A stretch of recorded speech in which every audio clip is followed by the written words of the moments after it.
Il chante pour oublier.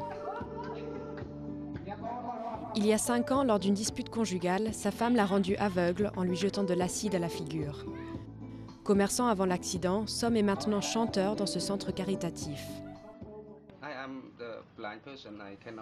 Je suis aveugle, je ne peux pas faire grand-chose pour les victimes, mais je peux leur apporter un peu d'aide en jouant du piano, en chantant ou en leur racontant une histoire drôle.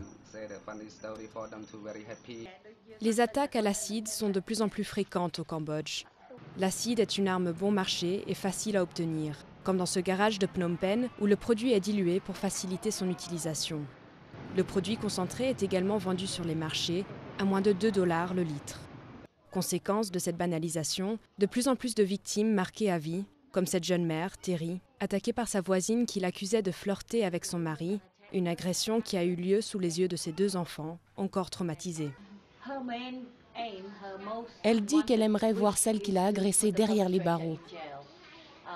Elle dit qu'ils l'ont arrêtée, mais craint qu'on ne la relâche immédiatement. Une crainte justifiée, car ici au Cambodge, la plupart des auteurs d'attaques à l'acide ne sont jamais poursuivis.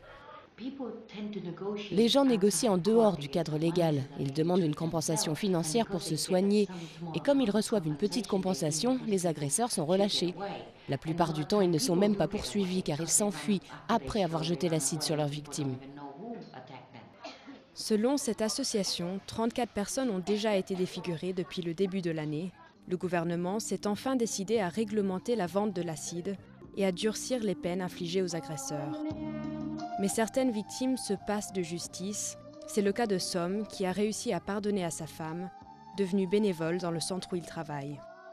Un centre où le chant et la musique agissent comme un baume sur les plaies des victimes.